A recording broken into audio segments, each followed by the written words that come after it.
Je pense qu'on va pouvoir commencer. Alors, on va commencer par. C'est anarchie, donc on va commencer par faire la narration partagée.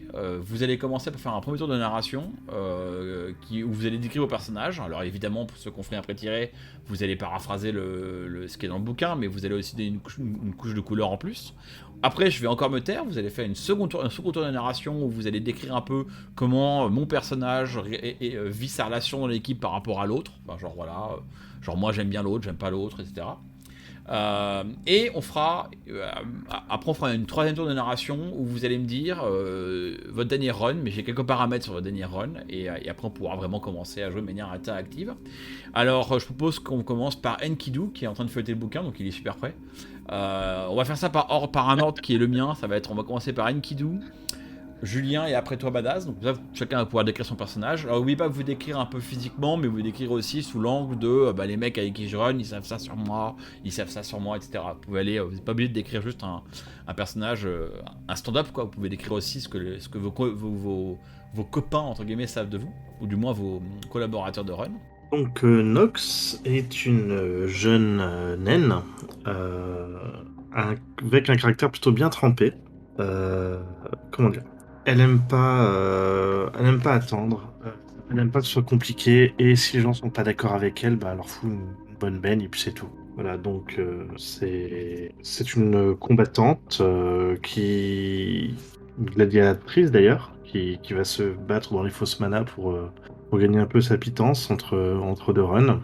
Et voilà, donc elle est directe, franche, et elle perd pas son temps à réfléchir à des choses complexes pour faire un plan. Elle y va, elle tape dessus, et puis après c'est plus simple. Alors Julien, à toi, dis-nous un peu sur ton personnage, Daktari. Daktari, c'est tout l'inverse. Daktari, c'est un ancien corpo puisqu'il il travaillait pour Doc Wagon en tant que médecin. C'est un nain qui est assez costaud, qui a horreur qui est très consciencieux, mais qui a horreur de voir les gens blessés et saigner ou avoir mal inutilement. Donc pour lui, l'essentiel, c'est vraiment d'abord d'essayer de trouver une solution pacifique. Et si jamais il y a des blessés, peu importe le camp, on les soigne et puis ensuite on laisse personne derrière. Contrairement à ce que fait réellement Dog Wagon, même si leur slogan c'est on ne laisse personne derrière. Ce n'est pas vrai, la preuve en est, je suis là. Et je suis légèrement éveillé. Ok. Elio, c'est un elfe, gosse des rues, puisqu'il a grandi dans les Barrens après l'assassinat de ses parents par le Polyclub Humaniste, et qui étaient des elfes plutôt rangés. Et donc, il s'est retrouvé à devoir se débrouiller tout seul dans un environnement relativement hostile, où il a connu la violence et la trahison, ce genre de choses. Donc il a développé une grosse culture de je ne peux compter que sur moi-même et je surveille mes arrières en permanence, j'ai du mal à faire confiance aux gens, quoi. Et en parallèle de ça, il est très très intéressé par la technologie et notamment la matrice. Il s'est voué d'admiration pour le dragon Eliohan dont il a entendu parler dans les médias.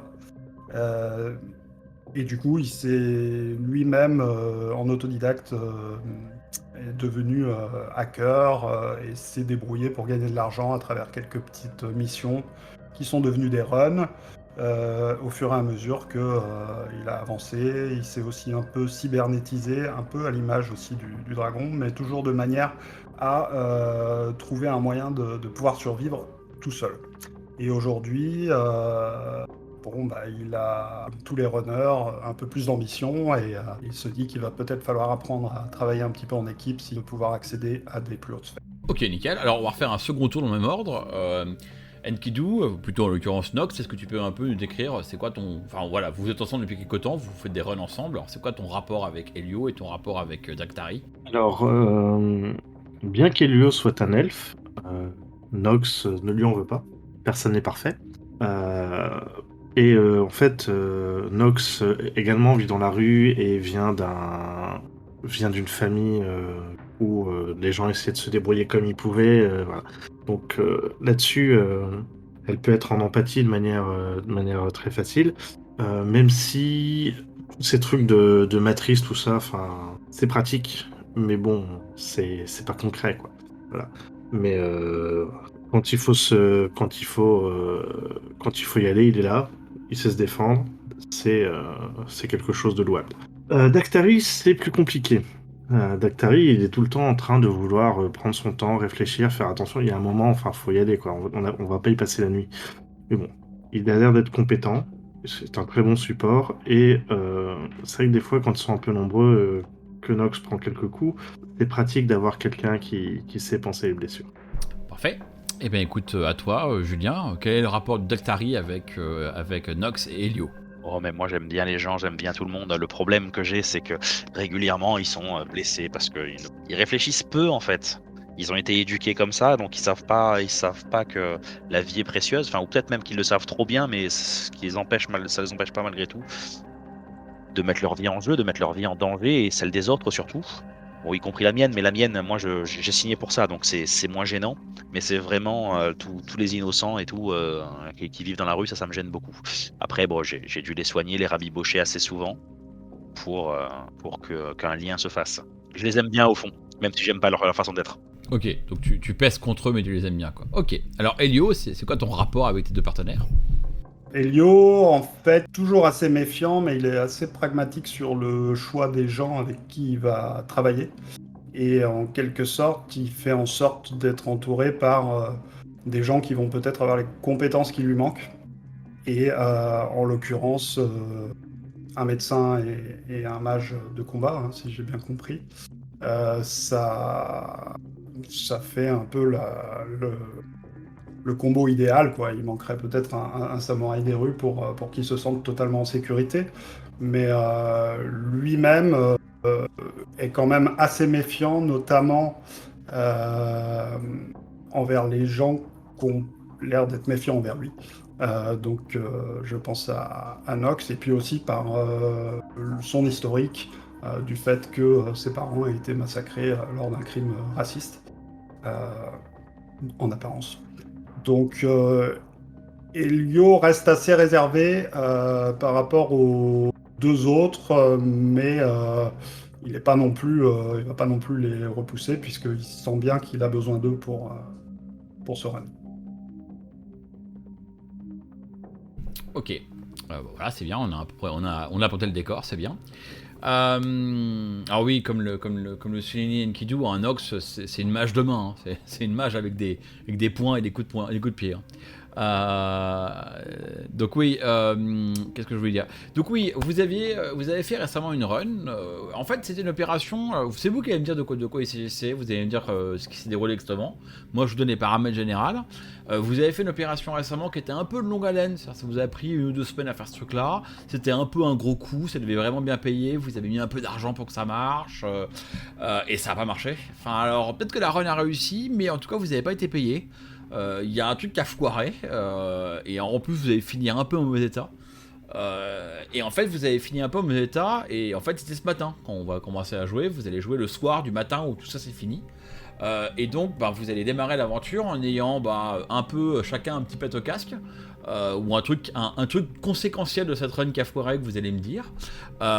Et surtout vous allez commencer par putain, en fait on n'a pas un pet de fric parce qu'en fait on avait mis plein d'argent pour une opération et on devait être payé, et en fait on n'a pas été payé parce que le Johnson s'est fait buter, parce que la cible a été butée, parce qu'on n'a pas eu le MacGuffin. Enfin, vous allez me dire ce qui s'est passé, mais voilà, vous allez démarrer un peu à base de putain merde, là il nous faut vraiment un boulot parce que là genre c'est le 27, dans 3 jours il faut payer le loyer, et on n'a pas un pet de fric. Alors je propose pour découper un peu cette narration partagée. Éventuellement, Enkidu, tu peux commencer par nous dire un peu c'était quoi le taf, c'était quoi la mission et comment vous avez préparé ça. Et après, je passerai la main à Julien pour qu'il nous dise peut-être par exemple qu'est-ce qu'il y a eu comme retournement de situation. Et puis Elio, tu pourras conclure en disant qu'est-ce qui a foiré à la fin et pourquoi on n'a pas été payé, quoi. Alors vas-y, Enkidu, on t'écoute. Déjà, le taf en lui-même, c'était chiant, quoi. C'était long. Il fallait attendre. Leur machin au long cours, là, 2 semaines, mais c'est pas possible. Un run, c'est une course, c'est une nuit. Donc, bon, j'ai pas trop fait gaffe aux détails, mais c'était vraiment beaucoup trop long. Il y avait un type qui était obnubilé par une série d'entrepôts. Il parlait toujours d'incendier, je sais plus quel entrepôt pour des réimpressions. Enfin, j'ai pas trop bien suivi ce que ça voulait dire, mais bon, concrètement, on a perdu un temps fou à planquer devant les trucs, à regarder les différentes corpos de sécurité qui passaient par là. Et forcément, bah, le soir où enfin on a pu y aller, alors qu'on aurait pu y aller 3 jours plus tôt, c'était vachement plus simple. On n'avait pas eu besoin d'avoir acheté toutes ces caméras thermiques, ces machins, ces trucs. 3 jours plus tôt, on a vu que c'était tranquille. Le soir, on a débarqué forcément. Bah forcément, Bah forcément, arrête-toi, Julien va me dire qu'est-ce qui s'est passé à ce moment-là. Vous êtes enfin rentré dans l'entrepôt que vous avez comment dire, surveillé pendant plusieurs jours, voire semaines. Et alors là, qu'est-ce qui se passe? Qu'est-ce qui s'est passé plutôt? Et là, l'entrepôt qui devait être vide, hein, naturellement, il s'avère qu'en fait, peu de temps après, il y a plein de gens qui sont rentrés et on s'est fait surprendre. Donc mécaniquement, on a dû prendre nos jambes à notre cou. Enfin, c'était compliqué puisque on voulait, Nox à son habitude voulait rentrer dans le tas. Ils étaient un peu nombreux et je pense qu'on sait pas trop pourquoi, mais l'entrepôt, on l'avait surveillé. Il y avait des habitudes, il y avait tout. Et bah là, ils n'ont pas respecté le planning. Ok, alors bah du coup, Elio, la conséquence c'est qu'à la fin de la run, vous êtes retourné voir votre client, tu pourras éventuellement nous décrire si tu as envie de décrire à quoi ce client, mais en gros, bah, vous n'avez pas été payé, alors pourquoi? Parce que je me dis que vous n'avez pas eu ce que vous vouliez avoir, mais vas-y, disons-nous plus. Eh ben, j'ai essayé d'expliquer à notre client, donc ce corporatiste, on va dire, assez anonyme, qui nous a pas vraiment dit pour qui il travaillait, même si on se doutait que c'était très certainement Ares, que ça semblait être un coup monté et que on aimerait comprendre pourquoi il nous a envoyés dans ce guêpier. Pourquoi la sécurité semblait si évidente quand on est arrivé sur le run, et notamment pendant mes premières explorations matricielles, où les nœuds au niveau du serveur, on était sur quelque chose de simple, avec très, très peu de glace à l'intérieur, pas de spider. Et le soir même, quand il a fallu intervenir, toutes les backdoors que j'avais ouvertes avaient été fermées, et le serveur s'était largement renforcé, ce qui fait que dès que je suis rentré, toutes les alarmes ont pété, alors que mes runners étaient déjà rentrés à l'intérieur et qu'on a dû filer en vitesse. Ok, nickel. Alors, j'ai oublié un truc hyper important que j'aurais dû dire au début, mais ça, vu ce que vous avez raconté, ça n'a rien changé. Le scénario va commencer à Paris. Donc, vous étiez quelque part sur l'Hexagone. Votre opération était probablement, on va dire, dans l'enclave de l'île. Vous aviez sur les quais de l'île, je me dis qu'il y a des gros docks du port, hein, donc il y avait une grande série d'entrepôts, voilà. Et ben donc vous aviez fait votre opération là et en fait voilà, vous êtes carapaté de l'île parce que ça mal passé. En plus, bon, votre client, comme tu dis, t'as essayé un peu d'avoir la vérité. Tu te demandes un peu si vous a pas entubé. En tout cas, vous n'avez pas été payé. Résultat, voilà. Et alors j'avais dit au début de la narration, vous avez chacun un petit pet au casque, un truc qui s'est passé, enfin suite à ce déboire là, vous allez avoir une pénalité entre guillemets pendant le début du scénario. À vous de me dire si c'est du genre j'ai pris une balle, j'ai mal au bras, ah ouais j'ai grillé tous mes pouvoirs magiques, j'ai plus d'énergie, le dernier esprit que j'ai invoqué il me fait la gueule, je peux plus invoquer d'esprit, enfin soyez créatifs. Et voilà, et tirez-vous une balle dans le pied entre guillemets, mais dites-moi comment. Non, bah, Nox, c'est parti la tête la première, les points à peine derrière. L'afflux de Sécu Corpo a été un peu trop pour elle, même si elle a du mal à se l'avouer. Et non, bah, elle commence sérieusement à mocher, à la fois sur à la fois physiquement, mais elle est même fatiguée en fait.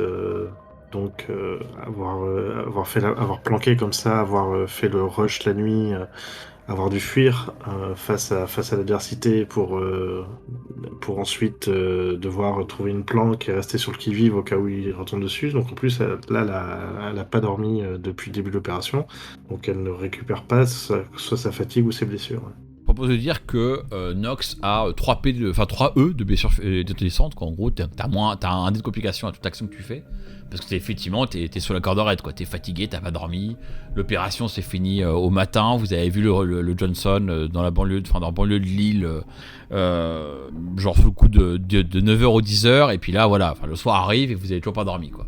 Ok. Alors toi, Dactari, c'est quoi les conséquences pour toi de cette run? Moi, en fait, c'est beaucoup plus simple. En fait, j'ai perdu une grosse quantité de sang, donc rien de grave à proprement parler, mais du coup, ça entraîne une fatigue importante et mécaniquement, en fait, un ralentissement de toutes mes actions, quoi. Mon cerveau va moins vite, je suis fatigué, je traîne la patte. J'ai pu, j'ai pu bloquer, en fait, si tu veux, la perte de sang, mais j'ai un contre-coup qui est important. Ouais. Bon, du coup, l'impact en termes de jeu, c'est que en combat, tu agis toujours en damné en fait. La narration tombe à la fin, quoi. T'as un peu comme si t'étais pacifiste. Et ben du coup, Elio, c'est quoi les conséquences pour ton decker? Qu'est-ce qui lui est arrivé pendant, enfin, qu'est-ce qui en ressort de cette difficile run? Alors, je suis assez frustré parce que mon cyberdeck a été endommagé, chose qui arrive rarement puisque j'ai plutôt tendance à choisir soit la discrétion, soit la fuite, mais de manière générale, je préserve mon matos et j'aime pas prendre des coups, même qu'ils soient matriciels ou non. Et puis, j'ai aussi accumulé une grosse frustration de savoir pourquoi ça s'est passé comme ça et quel était le coup fourré qui nous est tombé dessus, parce qu'aujourd'hui, on n'en sait pas beaucoup plus. Effectivement, donc c'est une vraie raison pour être frustré, effectivement. Donc ok, donc voilà pour le décor, donc vos personnages. Alors donc du coup ton deck il a pris les dommages, on va pas le casser sinon tu pourras pas faire grand chose pendant la partie. On va être sympa avec toi. Par contre effectivement je propose de dire que, alors dans Anarchy c'est un peu diffus me semble le moniteur de conditions des decks. Je suis pas sûr qu'ils aient des moniteurs de conditions. Il y a sur la fiche, j'ai 9 points de deck. Donc du coup en fait c'est simple, tu divises en deux le nombre de cases qui restent, hein. Donc si t'as 8 cases, t'en as 4 de prise quoi, donc ton deck il est un peu fragilisé. Bon, il y en a 9. Du coup. Il y en a 9, alors du coup allez, t'en coches que 4 et du coup il t'en reste 5. Allez.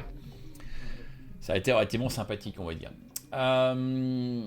Alors donc sur ces entrefaits, vous avez rejoint une planque dans le nord de Paris. Alors pour poser le cadre de Paris, pour ceux qui n'ont pas lu par cœur, ceux qui n'ont pas lu une Révolution, qui connaissent pas par cœur le bouquin, le nord de Paris s'appelle la zone, hein, toutes les banlieues qui sont aujourd'hui plus ou moins parfois qualifiées à risque ou machin, là ça c'est devenu une sorte de Barents au nord de Paris.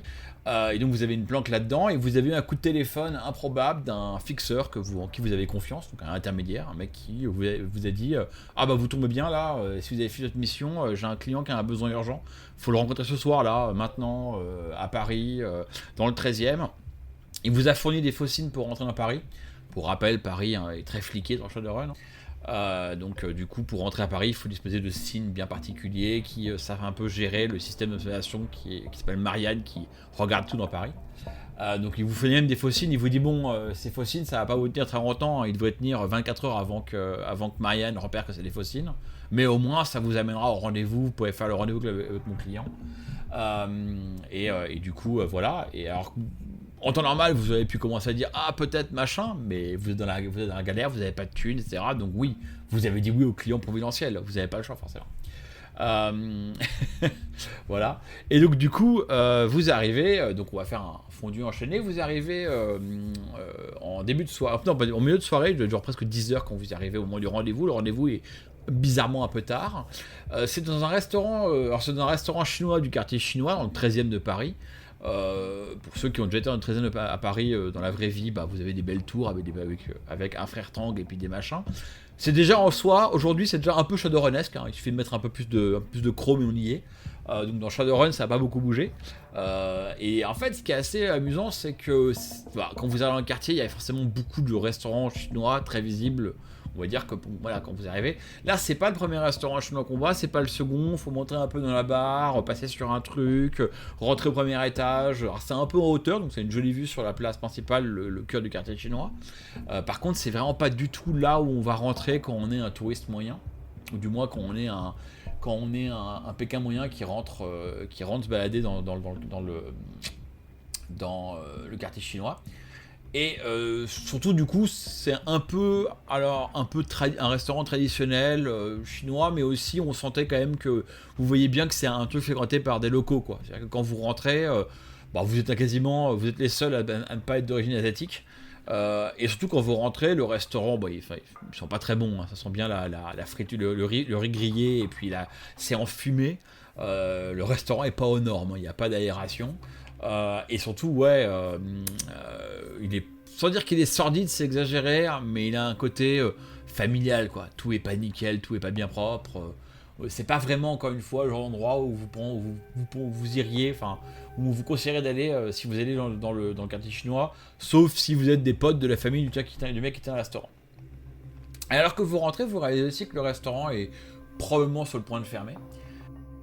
Donc voilà, donc on voit le restaurant enfumé, crade. Alors la bonne nouvelle, c'est que votre client, vous le repérez, enfin votre contact ou votre Johnson, vous le voyez immédiatement. C'est le seul mec comme vous qui n'est pas asiatique. Donc au fin fond du restaurant, il y a une table un peu ronde, un peu une sorte d'alcôve, qui est bien nichée dans le restaurant, le plus loin possible des fenêtres, de la série de fenêtres qui donne sur la place. La position ne peut pas se faire sniper, si vous voyez le truc, quoi, donc bien au fond. Alors, votre client est un elfe avec un très beau costard. En tout cas, là, quand vous rentrez dans le restaurant, il va avoir un beau costard, dénécrit Louis Vuitton. Alors, un beau costard qui est aussi une belle tenue, hein, donc le manteau qui va bien, un grand long manteau gris, très élégant, un costume en dessous du dénécrit avec la petite cravate qui va bien. De loin, quand vous arrivez, le mec a l'attitude et l'apparence qui va avec. Il est élancé, c'est un elfe, les cheveux mi-longs blonds, mais des beaux cheveux longs, mi-longs, machin, des belles oreilles pointues qui dépassent. Le mec est élégant, il passerait, enfin ce que j'appelle le poster child de la elfitude. Mais alors, plus vous vous rapprochez, plus vous réalisez qu'il y a un petit truc qui cloche, c'est que, bon, déjà il est tout seul, surprenant pour un Johnson, mais ça arrive, hein. Mais surtout, en fait, de près là, son visage a l'air encore un peu tuméfié. C'est un peu comme s'il avait mis un peu de fond de teint pour masquer qu'il y avait une bosse ou un truc. Moins réussi, il y a aussi des pansements un peu qui dépassent son cou ou de sa tempe, qui sont posés, qui sont un peu cachés par ses cheveux, hein, mais vous voyez qu'il y a des pansements. Et en fait, vous allez vous rendre compte quand il a commencé à parler qu'il a l'air un peu fatigué. Hein. Vous savez pas ce qui lui est arrivé, mais on veut dire qu'à votre image, lui aussi a pas eu une bonne nuit. Quand vous vous approchez, il se lève pour vous saluer, il vous dit merci beaucoup d'être venu si vite, je vous en prie, prenez place autour de la table. J'ai pris le soin je me suis permis de commander quelques collations pour que vous ayez à boire. Asseyez-vous, on va commencer à parler. Donc, je regarde un peu quand même quand on rentre dans le restaurant, comment réagissent les personnes. Je ne voudrais pas non plus qu'on retombe sur une triade ou un gang, une vieille histoire. Mais bon, là-dessus, je fais attention. Notre Johnson, ouais, j'essaie de voir. J'ai l'habitude de mettre des coups et parfois d'en recevoir. Il a l'air d'avoir passé un mauvais quart d'heure ou de s'être fait vraiment tabasser et rouer de coups. Je vais te demander pour qualifier ton action. Là, en gros, tu as fait de la perception sur le Johnson, sur la pièce. Fais-moi un test de perception pour savoir à quel point tu peux récupérer des informations. Dactari, comment tu réagis quand tu arrives? Est-ce que tu fais quelque chose de particulier? Oh bah moi, souriant, etc. J'arrive confiant. Moi, ce genre de petits restos, je les aime bien. Donc, même si on va dire que on est les étrangers, etc., on n'est pas forcément très apprécié. Mais je vais simplement commander soit un riz frit, soit quelque chose de très simple en fait. Et je vais m'installer. Mécaniquement, de toute façon, à l'œil, de par mon expertise, je vois qu'il est pas bien l'autre. Donc ça s'arrête là. Je n'ai pas besoin d'aller très loin. Diagnostic, t'as une sale gueule, t'es fatigué. J'ai diagnostic de toute façon, hein, donc. Ah oui, en plus t'as le mot-clé diagnostic, effectivement. Ok, et du coup, Elio, comment tu réagis quand t'arrives? Alors pour ma part, en aparté, je suis pas très familier avec la néo-révolution et notamment Marial. Mais du coup, je dis quand même ce que je pense. Je regarde déjà au niveau de la sécurité du lieu s'il y a des trucs spéciaux qui me sautent aux yeux, pourraient paraître déplacés dans un lieu comme celui-là, parce que c'est juste un restaurant. Et également, en approchant, je regarde si notre Johnson est connecté, et s'il est connecté sur quel type de matos. Ok, alors du coup pareil, je t'invite à faire un test de perception. C'est pas grave, hein, ce que tu connaisses pas bien les révolutions, c'est pas dramatique, hein, c'est juste voilà, le cadre de la France. Grosso modo, hein, Marianne, ça veut dire qu'à Paris t'es super fliqué, hein, c'est ça que ça veut dire. Partout t'as des caméras qui te regardent. Ouais, non, ce que je me demandais, c'est si c'était plus risqué justement d'aller faire une perception matricielle n'importe où. Non, mécaniquement, tant que tu fais pas d'action illégale, ça n'a pas trop d'impact. Par contre, le problème de Marianne et dans Paris, c'est que comme Marianne vérifie tout, Marianne remarque aussi des incohérences. Donc le mec qui vient avec un visa touriste et qui va jamais faire un site touristique et qui passe son temps à suivre quelqu'un dans la rue, bah Marianne le voit, ça dit le mec il est louche quoi. Donc ce qui est toujours vicieux, c'est qu'il faut conserver, en fait le signe se brûle très vite parce qu'il faut conserver une sorte de prétendant d'action par rapport à ça.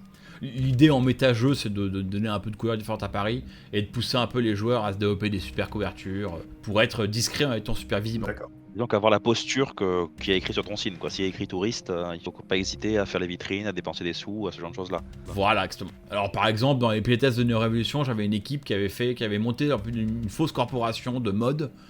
Donc eux ils étaient hyper flamboyants quoi, ils apparaissaient tout le temps, ils faisaient des grosses soirées gala, mais du coup ça marchait parce que ça, par rapport à leur couverture ça fonctionnait. Alors pareil, dans le même genre de bêtises, si tu as un signe qui dit que t'es pas magiquement actif, bah tu t'amuses pas à lancer un sort qui se voit, tu vois, genre.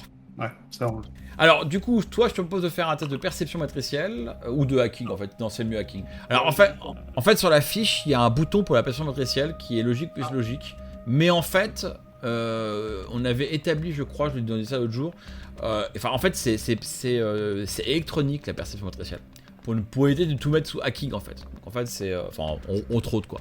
En gros, utiliser la matrice de manière normale c'est électronique, et puis hacker c'est hacker. Donc logiquement, alors juste pour le principe, je vais t'enlever ton jet de dés, refais un jet de dés sous électronique. Bon désolé, t'avais fait 3 succès, bon t'en fais 2, c'est quand même pas trop mal. Alors Nox, t'as fait 0 succès, donc je vais pas commenter sur ce que t'as vu, parce que du coup par construction t'as rien vu. Hein. Donc t'as vu des mecs qui pourraient être des mecs des triades, ou peut-être pas. Johnson, peut-être qu'on lui a pété la gueule, ou peut-être que juste qu'il sort d'une boîte SM, bref, t'en sais rien. Et de toute façon, t'es fatigué, t'en as marre, donc voilà quoi. Alors, juste parce que Dactari, ça tu l'as naturellement, même sans passer beaucoup d'action dessus. Toi, tu penses que. On lui a pas pété la gueule à base de. On l'a mis par terre et on l'a bourré de coups. C'est une bande de gangers l'a attrapé et l'a bourré de coups. Par contre, clairement, il semble sortir d'une escarmouche. Il a dû. Quand tu vois la gueule qu'il a et ses blessures, tu t'imagines qu'il y a dans les dernières 24 heures, il était caché derrière une voiture en train de se faire tirer dessus, ou alors en train de sauter entre des balles, peut-être projeté au sol par une grenade. Enfin voilà, tu penses qu'il a été chahuté. Ouais, il a été chahuté, voilà. Ce qui est légèrement différent de on l'a attrapé, on lui a pété la gueule. Il a probablement dû pouvoir rendre les coups.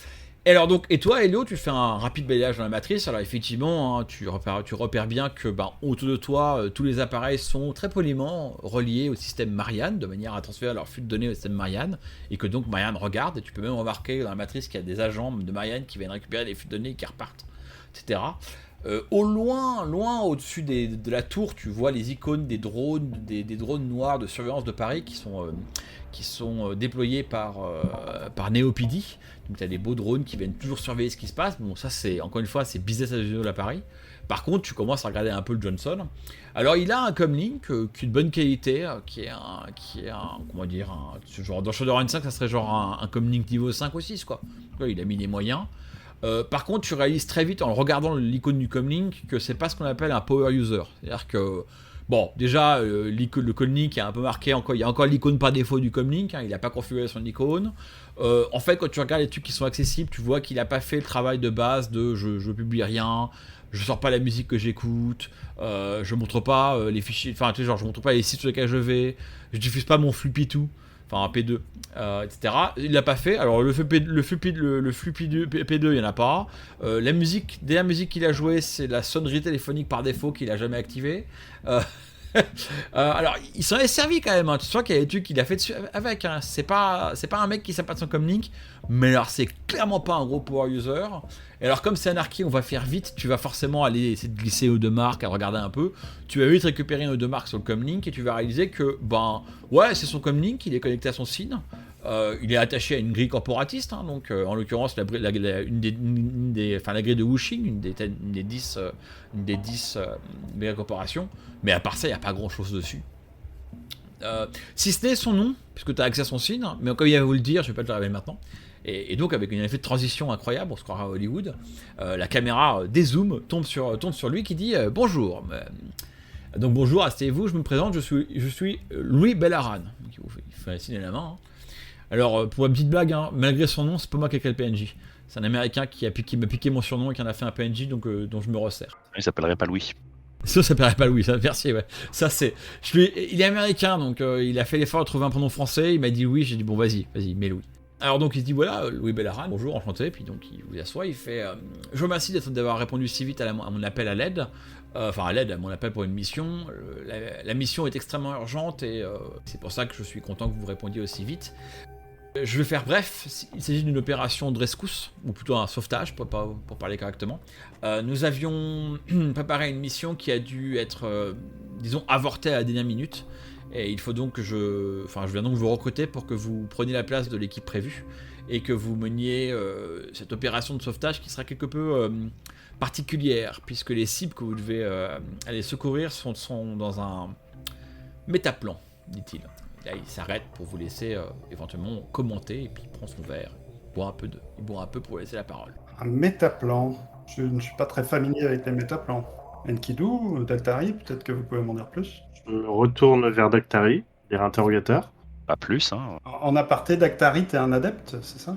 Non, moi je suis un simple nain éveillé, un magicien, en fait, un basique.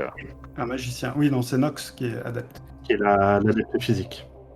Comme il remarque quand même qu'il y a un moment d'interrogation où vous regardez, il va réagir, il fait bon, je m'imagine que la notion de métaplan vous dépasse quelque peu. Pardonnez-moi, étant moi-même éveillé, étant un académique, j'ai tendance à penser que la théorie unifiée de la magie, c'est pas pour tout le monde. Vous devez être tout de même familier en tant qu'habitant du 6e monde au fait qu'il existe d'autres plans d'existence, puisque c'est là d'où proviennent pas mal de choses qui interfèrent avec notre vie de tous les jours, à commencer par les esprits insectes. Pour faire simple, ces autres plans d'existence, on les appelle les métaplans, et il existe des moyens parfois d'atteindre certains métaplans. Alors, les magiciens ou les personnes éveillées qui disposent d'une maîtrise avancée de la magie sont capables eux-mêmes d'y voyager, mais le commun des mortels, la plupart des éveillés n'ont pas ces capacités, sauf si ce qu'on appelle un portail se présente. Et il s'avère que nous avions un portail vers le métaplan qui nous concerne, mais qui a été malheureusement rendu temporairement inutilisable, enfin nous l'espérons, ce qui fait qu'il va falloir trouver un autre portail, je vous rassure, nous avons des pistes là-dessus, qui va vous permettre de rejoindre le métaplan en question pour exécuter l'opération de sauvetage. Est-ce que ça vous éclaire un peu sur le sujet? Tout à fait. Pouvez-vous nous en dire un petit peu plus sur ce métaplan? Volontiers. Moi j'ai une question, juste vous parlez de portail, mais du coup ce sont des portails physiques qui donnent vers des plans spécifiques? Exactement. Vous avez probablement regardé des vieilles séries SF sur la Tridéo ou des films de science-fiction avec des portails, les gens traversent, ils passent à travers, ils étaient de l'autre côté, exactement pareil. L'apparence peut changer, hein, ça va pas forcément être un cercle rond lumineux, ça sera pas forcément une Stargate pour caricaturer à l'extrême, mais oui, en gros c'est ça l'idée effectivement. J'ai entendu parler de ces choses-là, mais j'en ai jamais vu. J'avoue que je me doutais un peu, ce que j'ai pu avoir comme information sur votre équipe ne semblait pas indiquer que vous ayez particulièrement une expérience métaplanaire. Mais ne vous inquiétez pas, il ne dit pas ça, mais néanmoins je pense que vous êtes quand même l'équipe qui fera bien le boulot. Pour répondre à la question de votre ami Elio, le métaplan en question est essentiellement une cité, une gigantesque cité qui ressemble un peu à une sorte de cité moyenâgeuse située en haut au bord d'un lac et en haut d'une structure montagneuse et rocheuse assez impressionnante. Son nom est Laélite. Et c'est une cité qui a, il s'avère qu'il y a, pas mal de richesses exploitables peut-être pour nous. En tout cas, mon client, pour dire les choses ainsi, ce qui l'intéresse dans la élite, et c'est pour ça qu'il y avait déployé pas des troupes, mais déployer des assets en français, ce serait quoi? Des ressources, ouais. Merci. Ressources. Il avait donc déployé des ressources afin d'enquêter et d'acquérir on appellera ça du savoir. Et malheureusement, les ressources déployées à la élite ont cessé de communiquer depuis quelques semaines. Et nous avons opté pour mettre en place une opération de sauvetage qui a été sabordée à la dernière minute. Et donc c'est à vous maintenant de reprendre le flambeau entre guillemets. Et je voudrais que vous vous rendiez là-bas pour effectivement retrouver ces personnes et les ramener à bon port. Inutile de dire que mon client tient beaucoup à les récupérer, toutes. En fait, il y a un principal, il y a une personne que vous devez récupérer en priorité, le chef de l'équipe. Les autres objectifs sont un peu plus secondaires, mais on voudrait quand même les récupérer. Et en tous les cas, on est très attaché à la valeur de ces personnes, c'est ce qu'ils ont appris pendant qu'ils étaient à la élite. Donc on est très attaché à leur savoir et à leur bien-être. Et combien sont-ils? Au total, 3 personnes. Alors, j'assume que vous êtes parti pour accepter la mission. Alors là, on joue à Anarchy, donc on va dire que de manière abstraite, vous avez parlé un peu salaire. Vous avez dit gna, il est prêt à vous payer. De toute manière, vous êtes en galère de thunes, donc vous n'allez pas dire non. Il vous paye assez honnêtement de toute manière, il est même plutôt généreusement. Donc voilà, la partie de négociation étant finie, il va rentrer dans le briefing en tant que tel. Il dit donc, puisque vous avez accepté la mission, je vais pouvoir vous en dire un peu plus. Vous devez récupérer 3 personnes. La cible principale est le chef de l'expédition, un certain Charles Liang. Aux dernières nouvelles, celui-ci occupe un poste de contremaître sur le chantier du quartier de la Reconquête. Je ne connais pas personnellement la élite, donc j'ignore en quoi ça consiste, mais j'imagine que cette information vous permettra de retrouver sa piste. Il était accompagné par 2 aides ou 2 assistants, eux aussi éveillés, Charles Liang était un éveillé. Sébastien Dubois, un jeune diplômé de l'université de Fontainebleau, et Sophie Pagnol. Celle-ci est un peu plus expérimentée que Dubois, mais reste un profil junior, du moins ce qu'on m'a dit. Retrouver Liang est votre priorité principale, mais Pagnol et Dubois sont des objectifs secondaires pour cette opération. Vous pouvez aussi éventuellement les retrouver. Si possible, les retrouver et les ramener en bon état. Tous parler par comlink interposé, j'imagine que tout le monde a un comlink. De toute façon, alors moi je décris toujours Shadowrun comme étant un monde horrible où en fait les gens sont assis en face les uns des autres et en fait se parlent hyper lentement parce que dès qu'ils se parlent, les mecs chattent par réalité augmentée avant de se répondre. Donc il y a toujours des blancs entre les discussions et donc il a bien qu'à dire que vous causiez donc il boit son verre. Attends, alors vas-y. Je passe un message aux 2 autres en disant que je suis un peu méfiant du fait qu'ils nous embauchent nous, alors que de toute évidence on n'est pas des grands experts des métaplans, et du coup peut-être même pas suffisamment de la magie parce que sinon on connaîtrait mieux les métaplans, et que du coup ça semble être un gars en galère, quoi. Il n'a pas pu se payer une meilleure équipe que nous, quoi. Il est peut-être en galère d'avoir perdu son équipe, mais on a un doc. Ça fait quoi? C'est plutôt cohérent. On a un doc, c'est vrai. Un doc. Non, mais après, oui, mais après, on est quand même deux éveillés. Il est à la dèche, que ce soit en termes de temps. Il a pas trop négocié le budget, c'est que il est vraiment dans la merde. Et il s'avère que nous aussi. Donc, doit-on vraiment se poser trop de questions ou... Non, juste restons sur nos gardes. Moi, de toute façon, ça m'intéresse, puisque tout ce qui peut me permettre d'agrandir ma connaissance m'intéresse. Mais méfions-nous, surtout après la nuit dernière. Ça, c'est sûr. Bon, de toute façon, on va lui demander une petite avance pour les faux frais. Et puis... Alors je rebondis là-dessus, on va dire que tu évoques ça, tu dis il va falloir une avance pour les faux frais. En fait, tu parles de ça, tu mentionnes le fait que qu'il faudra faire des faux frais. Il fait je vous rassure, j'ai déjà un crédit stick pour vous, mais ça sera partie de la seconde partie du briefing. Je pense que vous aurez des frais. Est-ce qu'à ce stade vous avez des questions sur les éléments que je vous ai fournis avant d'aller plus loin? Vous auriez des holophotos de vos assets? En effet, bonne remarque, là, il vous envoie des haros, donc vous voyez des photos. Alors, commençons dans l'ordre. Charles Liang ressemble à son nom, la cinquantaine, les cheveux grisonnants, un français d'origine asiatique, diplômé de la Sorbonne. En fait, il y a son signe qui est accroché, apparemment, c'est un employé de Wuxing, il fait partie d'une division recherche et développement magique, rattaché au Havre, pas à Paris, parce qu'il y a des grosses installations au Havre. C'est vraiment le géomancien académique, l'homme qui redirige le feng shui, qui va réarranger le cheminement magique pour faciliter les choses. Et donc voilà, il y a vraiment une petite rapide biographie avec son signe. Et donc voilà. Ça c'est pour lui. Ensuite ses collaborateurs, nous avons comment il s'appelle le petit Sébastien Dubois. Alors Sébastien Dubois c'est le jeune premier, blond, petit Versaillais aux cheveux blonds, grands yeux bleus. Il a un sourire ultra bright et il est tout fraîchement diplômé de Fontainebleau. Lui aussi, théorie et application magique et application magique de la géomancie. Tout fraîchement recruté par Wuxing. D'ailleurs, son signe appartient à Wuxing, mais en fait alors juste au cas où quelqu'un écoute un jour, Wuxing, c'est la prononciation que j'ai moi pour Wuxing. Je sais pas si les gens prononcent Wuxing, mais Wuxing. Et pareil, tôt ou tard, je dirais Eris pour Ares. Je préviens aussi à l'avance. Donc oui, il a son signe Wuxing, etc. Donc il vient d'être intégré à la corporation. On va dire que ça, vous voyez vite fait. Clairement, le mec doit être un peu un boom de sa promotion pour être recruté directement. Ah pardon, il n'est pas recruté par Wuxing, pardon, il a été recruté par la Société de protection de l'espace astral. dont c'est pas le nom en français, je crois que c'est Espace c'est quoi EPA j'ai oublié. En anglais c'est Astral Preservation Society. L'APEA. Alors ça doit être l'Astral was nicht. Ok. J'ai oublié ce que peut être la traduction. Bref, alors lui il est recruté par la PEA. Comme sa collègue, comme Mrs Dubois. Donc, comment je l'ai appelée Mrs Dubois déjà? Je l'ai appelée Stéphanie? Non, je l'ai appelée Sophie Dubois, je crois. Sébastien Dubois et Sophie Pagnol. Ah, Sophie Pagnol, voilà. Sébastien Dubois et Sophie Pagnol. Alors, Sophie Pagnol, elle, jeune femme, début de trentaine. Alors, la photo est très, comment dire? Elle fait très bourgeoise coincée, quoi. Elle a un petit tailleur, un chignon, des lunettes. Une sorte de version plus jeune de Mademoiselle Mangin, pour ceux qui se rappellent. Qui s'appelle Princesse Sarah quand on était petits, quoi.